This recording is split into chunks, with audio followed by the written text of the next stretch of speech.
Hello everyone. New information के साथ आप सभी का मेरे चैनल पर स्वागत है। शुरू करें उसके पहले अगर चैनल पर नए हैं तो चैनल को सब्सक्राइब जरूर करें। आपको नई नई जानकारियाँ एनलिस्टमेंट के रिगार्डिंग मिलती रहेंगी CPWD में। तो रिसेंटली 6 जनवरी 2023 में CPWD के जो एनलिस्टमेंट रूल हैं उसमें कुछ चेंजेस किए गए हैं। बहुत इंपॉर्टेंट चेंजेस हैं, उनके बारे में आप सभी को जानना बहुत ज़रूरी है, क्योंकि फर्दर जब आप रजिस्ट्रेशन करोगे या फिर अपना आपके पास लाइसेंस है और उसको अपग्रेड करोगे तो वहाँ पर इन सभी का यूज़ आपको मिलेगा। तो जो सबसे पहला था कि जो लोग वर्क एक्सपीरियंस के बेसिस पर CPWD में रजिस्ट्रेशन करना चाहते हैं तो उसमें क्या होगा कि एक इंफ्रास्ट्रक्चर वर्क को डिफाइन किया गया था CPWD में। तो इंफ्रास्ट्रक्चर वर्क किस तरीके के होते हैं उनको और क्लियर कर दिया गया है 6 जनवरी 2023 में जो मॉडिफिकेशन आया है। तो जिसमें पहले लिखा था कि construction of road including recarpeting and road का मेंटेनेंस, सिर्फ इतना लिखा गया था। अब कंस्ट्रक्शन ऑफ रोड इसके साथ इंक्लूडिंग रिकारपेटिंग और रोड मेंटेनेंस में उन्होंने क्लैरिफाई कर दिया है कि रोड से रिलेटेड जितने भी वर्क, जैसे कि रोड का काम, फुटपाथ का काम या फिर रोड की मार्किंग का काम, वो सब वर्क एक्सपीरियंस के अंदर जो है आपको एलिजिबल माना जाएगा। अगर आपने रोड की मार्किंग का काम किया है, फुटपाथ का काम किया है, ठीक है, या फिर रोड का केवल मेंटेनेंस किया है तो वो सब कुछ वर्क एक्सपीरियंस में काउंट किया जाएगा। तो ये पहला पॉइंट में जो चेंज हुआ था ये रिलेटेड था इंफ्रास्ट्रक्चर की जो डिफिनेशन थी उसको और ज़्यादा क्लैरिफाई करने के लिए। इसके अलावा एज़ हम सभी लोग जानते हैं कि जो लोग अनएम्प्लॉयड इंजीनियर हैं या फिर आर्किटेक्ट हैं उनके लिए CPWD में बहुत अच्छे CPWD ने बहुत अच्छी अपॉर्चुनिटी दी है। तो उन लोगों के लिए क्या है कि अगर किसी ने किसी भी स्ट्रीम में, याद रखिए बहुत सारे लोगों का कमेंट में क्वेश्चन आता है कि मैंने इंफॉर्मेशन टेक्नोलॉजी से किया है, मैकेनिकल इंजीनियरिंग की है, कंप्यूटर साइंस से बीटेक किया है, ठीक है, तो वो पूछते हैं क्या मैं एलिजिबल हूँ, क्योंकि उनके मन में डाउट होता है ना कि उन्होंने सिविल इंजीनियरिंग तो की नहीं, तो वो सिविल के वर्क कैसे कर सकते हैं, एज उनको कोई जानकारी नहीं है, ठीक है। तो अगर आप किसी भी स्ट्रीम के हैं, आपने इंजीनियरिंग की है, डिप्लोमा किया है या फिर डिग्री की है या फिर आर्किटेक्चर से आपने जो है डिग्री हासिल की है, मतलब कि आपने BE या फिर बीटेक किया है। बहुत सारे साउथ साउथ में क्या होता है या फिर बंगाल में क्या होता है कि वहाँ पर BE दिया जाता है, यानी बैचलर ऑफ इंजीनियरिंग, ठीक है, और कहीं कहीं बीटेक भी मिलता है, जैसे यूपी हो गया, बिहार हो गया। तो वो दोनों एलिजिबल होते हैं। इसके अलावा डिप्लोमा किया है तो वो भी एलिजिबल होता है किसी भी स्ट्रीम में। साथ ही साथ ऐसे लोग जो लोग जिनके पास डिग्री है और उनकी एनुअल इनकम जो है वो 4 लाख से ज़्यादा नहीं है, उन लोगों के लिए अपॉर्चुनिटी है लाइसेंस लेने के लिए। तो इसमें चेंज क्या किया गया है, इसमें चेंज ये कर दिया गया है कि सब कुछ एज इट इज़ सेम रखा गया है, लेकिन पहले प्रोविज़न था कि जिस दिन आप अप्लाई करेंगे उस डेट से 1 मंथ, विदिन 1 मंथ, कितना, विदिन 1 मंथ आपको एक प्रोविजनल लाइसेंस इशू करके दे दिया जाएगा डॉक्यूमेंट की इनिशियल स्क्रूटनी करने के बाद। तो वो जो 1 मंथ की ड्यूरेशन थी अब उसको घटा के केवल 15 दिन कर दिया गया, यानी अगर आज आप अप्लाई करोगे तो आज से 15 दिन के अंदर आपको आपका लाइसेंस प्रोविजनल मिल जाएगा, जिसकी वैलिडिटी 6 मंथ की रहेगी। और इन 6 मंथ के पीरियड में आपके डॉक्यूमेंट, आपकी डिग्री की स्क्रूटनी वैलिड है कि नहीं है, आपका जो इनकम सर्टिफिकेट है वो वैलिड है कि नहीं है, ठीक है, आपकी एनुअल इनकम 4 लाख से कम है या नहीं है, ये सारी चीज़ें इन 6 महीने के भीतर क्या की जाएगी, वेरीफाई कर ली जाएंगी। तो ये बहुत अच्छी बात है, बहुत ही फास्ट प्रोसेस कर दिया गया है पहले के कंपेयर में, ठीक है। अच्छा, एक बात और चीज़ आप लोग ध्यान रखिए कि ऐसे लोग अगर उनकी डॉक्यूमेंट की स्क्रूटनी के दौरान या वेरिफिकेशन के दौरान कुछ फॉल्स या मिस इन्फॉर्मेशन फाउंड होती हैं तो उनको 2 साल के लिए डिबर्ट कर दिया जाएगा, और मतलब एक सो कॉज नोटिस दे करके उनको डिबर्ट कर दिया जाएगा इन्वेस्टमेंट अथॉरिटी के द्वारा।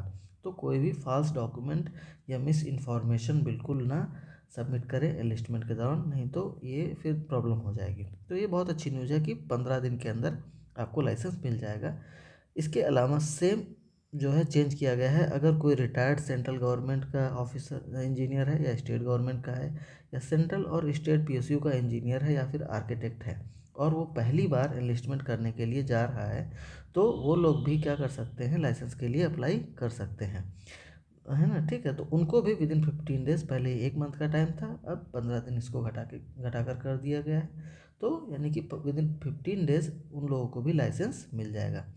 इसके अलावा एक और कैटेगरी होती है अनएम्प्लॉयड एग्रीकल्चरिस्ट के लिए या फिर हॉर्टिकल्चरिस्ट के लिए। कहने का मतलब क्या है कि जिन लोगों ने बीएससी किया है एग्रीकल्चर से या फिर बीएससी किया है हॉर्टिकल्चर से, तो वो लोग भी हॉर्टिकल्चर की कैटेगरी भी होती है लाइसेंस के लिए, वो लोग उसके लिए अप्लाई कर सकते हैं। ठीक है, तो उनका भी जो 1 महीने की ड्यूरेशन थी कि प्रोविजनल लाइसेंस 1 महीने के अंदर इशू कर दिया जाएगा, तो वो अब 15 दिन के अंदर इशू कर दिया जाएगा।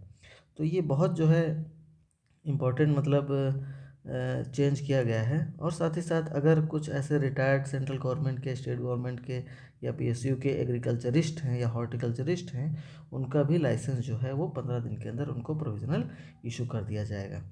तो ये कुछ चेंजेस जो आए हैं बहुत ही मतलब बेनिफिशियल है सभी के लिए, क्योंकि बहुत ज़्यादा वेट करना पड़ता था और अब फास्ट प्रोसेस कर दी गई है।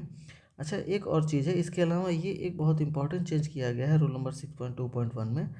ये ऐसे लोगों के लिए है जो वर्क एक्सपीरियंस के बेसिस पर सीपीडब्ल्यूडी में रजिस्ट्रेशन करना चाहते हैं। उसके लिए बहुत कुछ चेंज किया गया है, उसकी सेपरेट वीडियो मैं बनाऊंगा बिल्कुल, जो एसोसिएट होगी जो लोग वर्क एक्सपीरियंस के बेसिस पर रजिस्ट्रेशन करना चाहते हैं, क्योंकि ये वीडियो बहुत फिर लंबा हो जाएगा और बहुत सारे लोगों को समझने में भी इशू होगा कि कहीं ये मेरे लिए है कि किसी और के लिए इन्फॉर्मेशन है।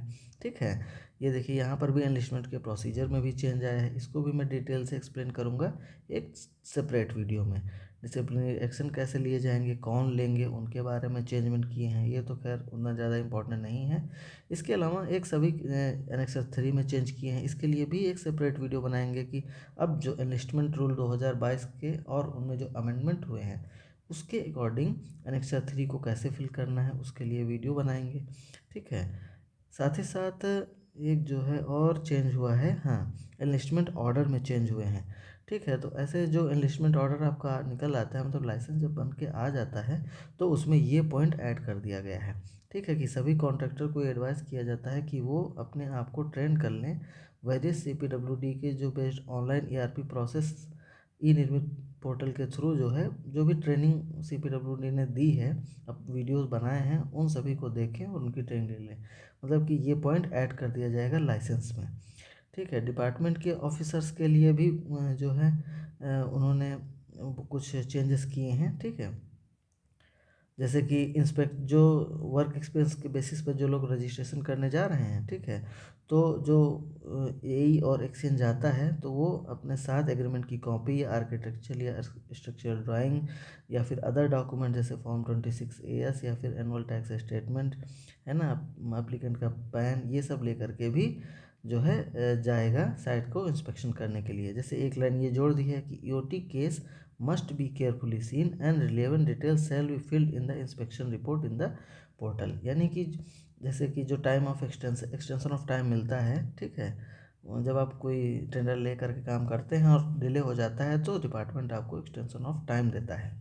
तो ये ऐड कर दिया गया है कि ऐसा ईओटी केस अगर है, ठीक है, तो उसकी रिलेवेंट डिटेल को भी इंस्पेक्शन रिपोर्ट में अच्छे से बिल्कुल क्लियरली फिल करना है। ठीक है, इसके बाद ये देखिए एक और लाइन ऐड की गई है कि the inspecting officer shall fix the date of inspection through CEMS portal within 3 days of assignment. मतलब कि क्या होता है कि जब इंस्पेक्शन के लिए लेटर एनलिस्टमेंट अथॉरिटी लिखती है, ठीक है, तो विद इन 3 डेज क्या करना होगा, एक इंस्पेक्शन की डेट जो है इंस्पेक्टिंग ऑफिसर को फिक्स करनी पड़ेगी। क्योंकि बहुत सारे ऑफिसर क्या करते हैं, बहुत डिले कर देते हैं, क्योंकि उनको 21 दिन का समय दिया जाता है ना कि इंस्पेक्शन करके इंस्पेक्शन रिपोर्ट देनी है, तो वो डिले ना हो इसलिए ये चीज़ की गई है, ताकि बिल्कुल स्पेसिफाइड डेट में ही इंस्पेक्शन हो जाए वर्क्स का। इसके अलावा एडवाइजरी कमेटी में देखिए मेंबर्स के बारे में कुछ चेंजमेंट हुआ है। गाइड देखिए डिपार्टमेंट के ऑफिसर्स को गाइडलाइन दे दी गई है कि विद इन 15 डेज जो अनएम्प्लॉयड इंजीनियर्स हैं, ठीक है, उनको प्रोविजनल लाइसेंस इशू कर दिया जाए। ठीक है, तो ये चेंजेस कुछ आए हैं, और भी बहुत कुछ इसमें चेंजेस हुआ है ना, जैसे एनेक्स 3 से रिलेटेड और वर्क से रिलेटेड, उसको मैं वर्क से रिलेटेड जो एक वीडियो बना दूंगा उसमें डिटेल से एक्सप्लेन कर दूंगा। तो होप सो आप लोगों को वीडियो अच्छा लगा होगा, तो चैनल को सब्सक्राइब जरूर करें।